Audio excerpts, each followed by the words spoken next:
Okay, so in this video, we're going to be looking at simultaneous equations where one of them is linear and one of them is non-linear. So the linear one is going to be the equation of a line, the straight line that you'd get, and there's that kind of clue in the word linear that you have there. And the one that is non-linear is likely to be something that looks like this. Now they've all got some kind of squared part in them. We normally say that if they have a squared in that they're called quadratic, but I just wanted to point out you might have different kinds of things. So you might have an equation that looks like this. You might have seen this before. This is an equation of a circle. This one you don't come across, you don't need to do this in GCSE, but this is actually an equation of an ellipse, and an ellipse is like an oval kind of shape like this. This is something you come across if you do further maths at A level, and a hyperbola is something that it's kind of like this sort of shape. It's like this kind of shape like this. You've actually come across a hyperbola before when you've done reciprocal graphs that look like this. Now again, both of those are in A level maths, further maths actually. Or you might have the second one as a quadratic, and you've come across this kind of quadratic equation many a times in GCSE. Now the only option to solve these these simultaneous equations is by substitution. You can't do elimination like you have done when you had two that are linear. So the way you do this is you make x or y the subject of one of the equations, and I always recommend to pick the easier one. So that's picking the easier equation and deciding which is easier between x or y to make the subject. And then you just substitute it in to the other equation, and then you solve it for x, and then you solve it for y afterwards. So these instructions that we've got down here will probably make a bit more sense when we have a look at it with an example. So this first example, we're going to do two in this video. It says that we're going to try and solve these simultaneous equations that we have here. And I just wanted to remind you that although I said there's only one way to solve these algebraically by substitution, there is also another way, which is to have a look at a graphical method. So let's just remind ourselves of this. It says use the graph to find approximate solutions to the simultaneous equations x squared plus y squared equals 20 and 3x equals 2 minus y. Well, we can tell that the x squared plus y squared equals 20 is this red circle that we've got here. It looks really similar to this format that we have for the equation of a circle. And then we've got this 3x equals 2 minus y. That must be that blue line that you've got there. Well, to find the solutions to this, it's actually where the two graphs are going to cross over. That is the solution to the simultaneous equations. So one of the solutions is going to be at this particular point that we have here. Now we just need to get the rough coordinates of this because it says approximate solutions.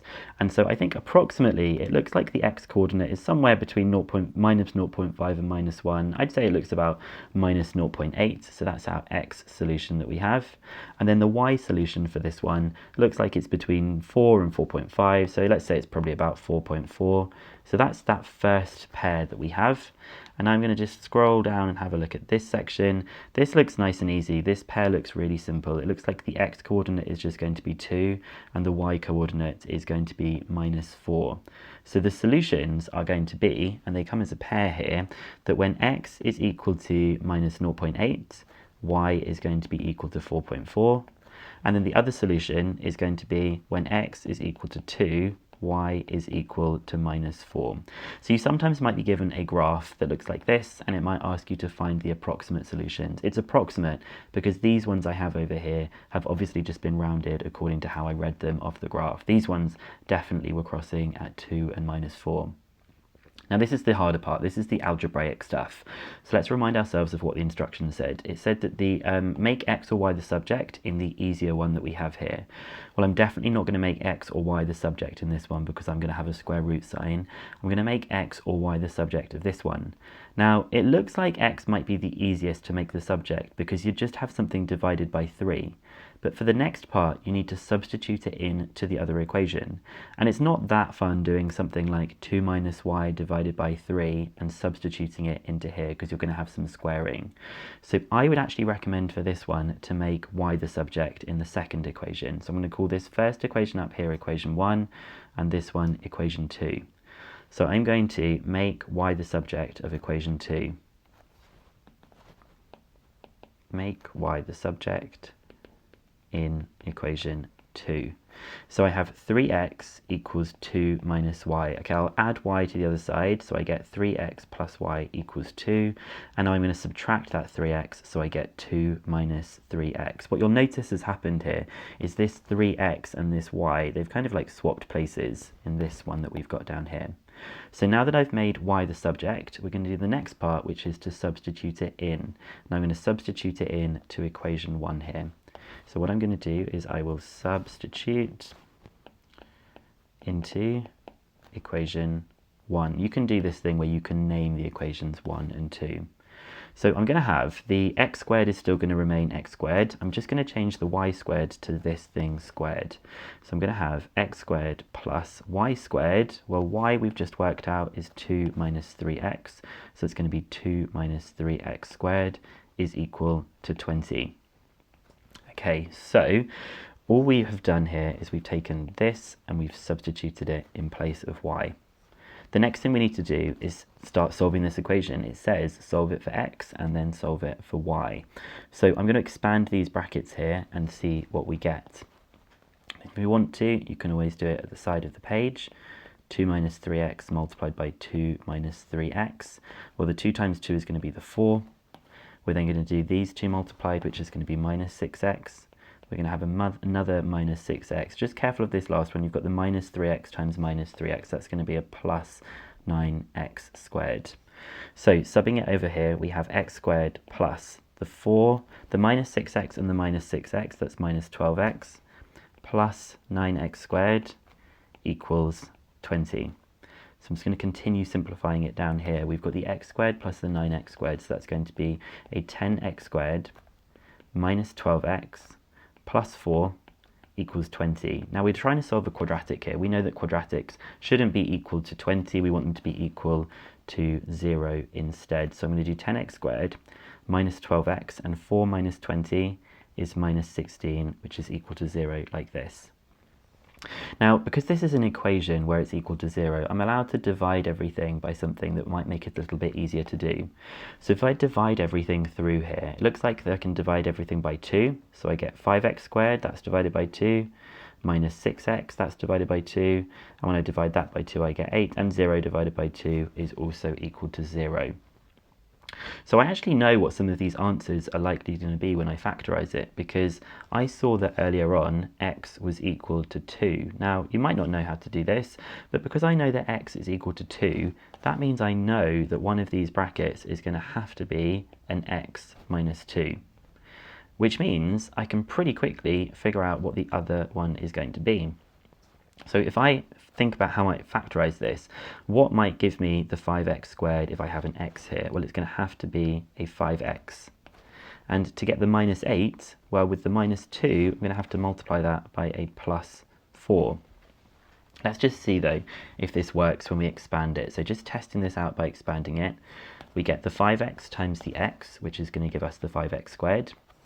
We're going to get the 5x times the minus 2, which is the minus 10x. We're going to get the 4 multiplied by the x, which is the plus 4x. And we're going to get the minus 2 times by the 4, which is minus 8. So we do get 5x squared minus 6x minus 8. We have factorized that, and the answer that we found earlier on from the graph would help. Now, if you didn't have the graph, you just have to use some of your other techniques for factorizing, which I'll be covering in another video at some other point.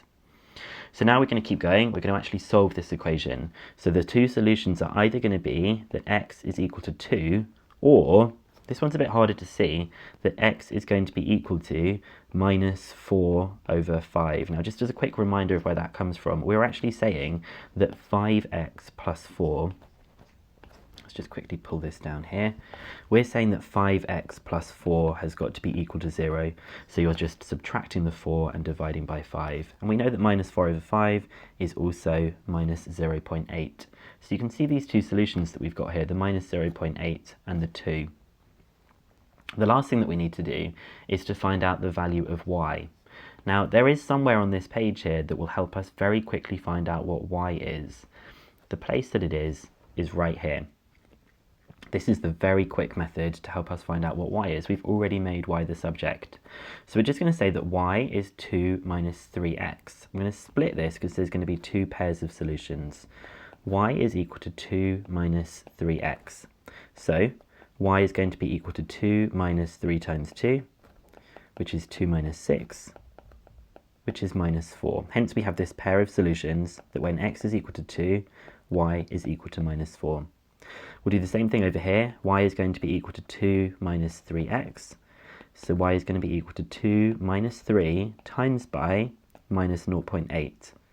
So that is 2, we have a negative 3 multiplied by a negative 0.8. Well, it's definitely going to be a positive because a negative times a negative is a positive.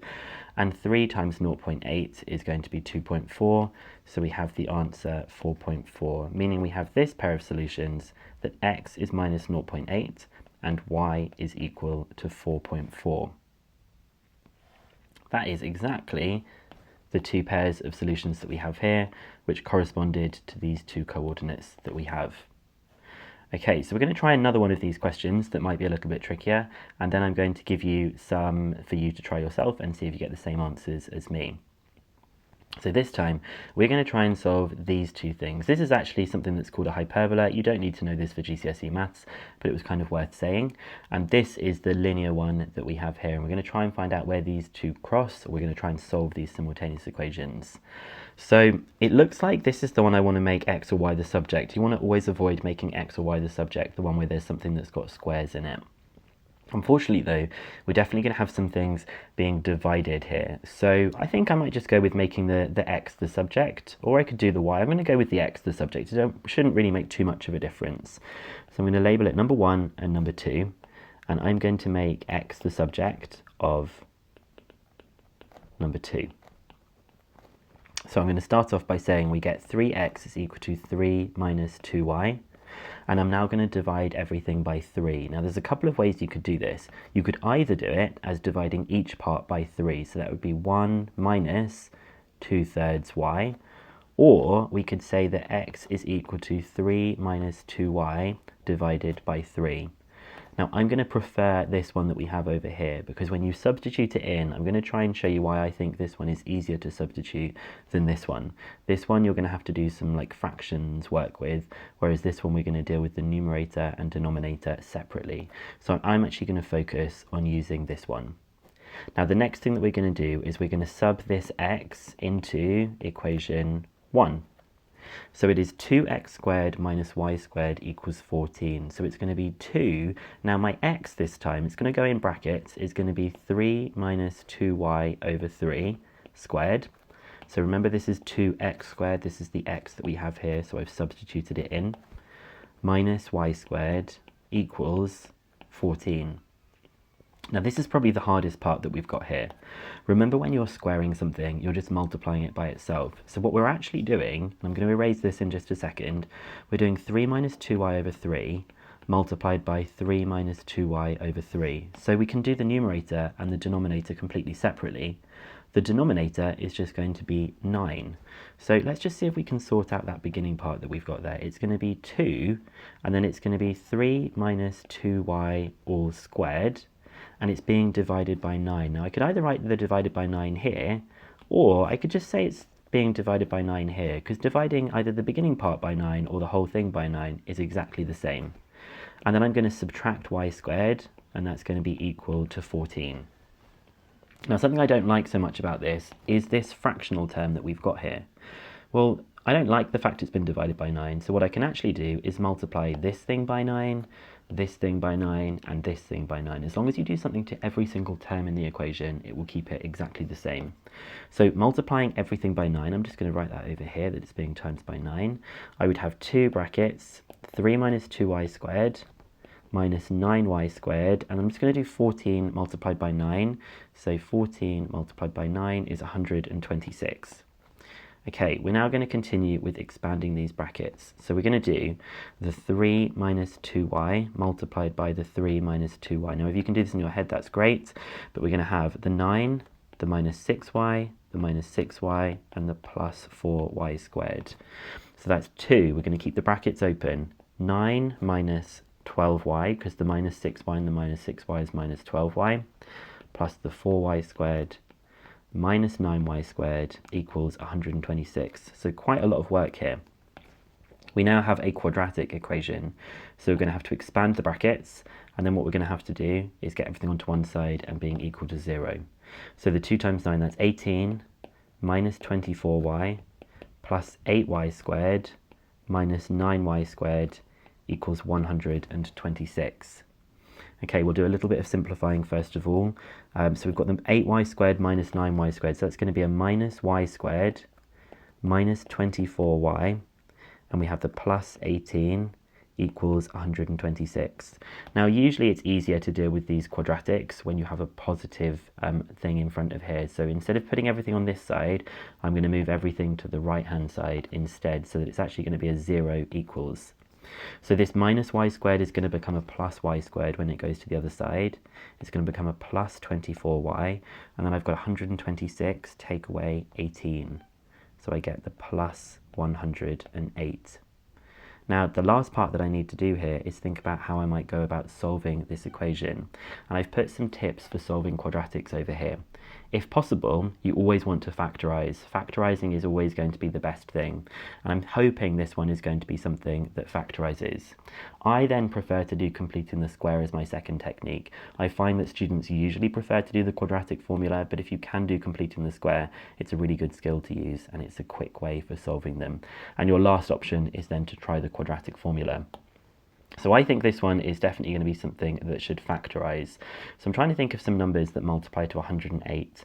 I think that 108 is going to have quite a few different factors. So 108, well, it's going to be 2 times 54. It could be, let's just do 108 divided by 3, so we can see what that's going to be as well. 108 divided by 3, it could be 36, so it could be 3 and 36. 108 is going to be divisible by 4 as well. 108 divided by 4 is 27, so we have 4 and 27. It's not going to be in the 5 times table. Let's see if 108 can divide by 6 as well. 18, so we have 6 and 18. Now remember, we're trying to think of two numbers that multiply to 108 but add to 24. Well, they don't add to 24, they don't add to 24, they don't add to 24, but those two there do. So this means it can factorize, so that we can say that it's going to be a y plus 6 and a y plus 18, which means we have two solutions. From this first bracket, it means that y is equal to minus 6, and from this second bracket, y is equal to minus 18. So all that's left to do now is to find out what x is equal to both of them. Now remember, earlier on we've actually found out what x is equal to. We wrote it up here. X is equal to 3 minus 2y divided by 3. So it's going to be equal to 3 minus 2y divided by 3. So that's 3 minus 2 times minus 6. So it's going to be 3 multiplied by 2 multiplied by minus 6 divided by 3. So that's going to be the minus 2 and minus 6 gives a plus 12. So that's 3 plus 12 divided by 3. 15 divided by 3 is 5. So this pair of solutions is that x is equal to 5 and y is equal to minus 6. The last pair of solutions that we're going to have here, so we get x is equal to 3 minus 2 times minus 18 divided by 3. So that's going to be negative 2 times negative 18 is plus 36 divided by 3.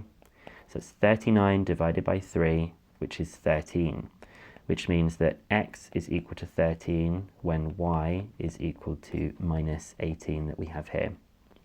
And that is the answer to a very challenging question here.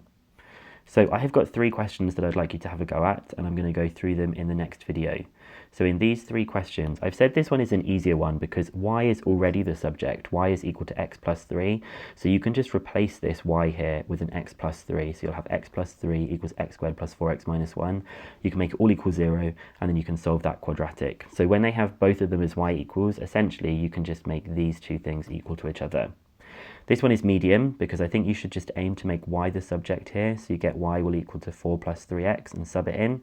And it does say to round your answers to 2 decimal places. This means that it's not going to be able to factorize, so you're either going to want to complete the square or you're going to want to do the quadratic formula. Okay, you will not be able to factorize this one because it says to do answers to 2 decimal places. And I think this one is a little bit harder, but again, I would probably make y the subject because it's already hanging out there by itself. You don't need to have any of those dividing parts. If you want to follow along, I've actually already got the graphs that go with these, so you can go to my Google Drive and you can see these that come along, but I'm going to do these in a separate video just now. Found this video helpful? Then why not drop it a like and consider subscribing to my channel. If you'd like the next video in the playlist, you can click here to be taken straight to it. And as always, wishing you the very best for all your studies.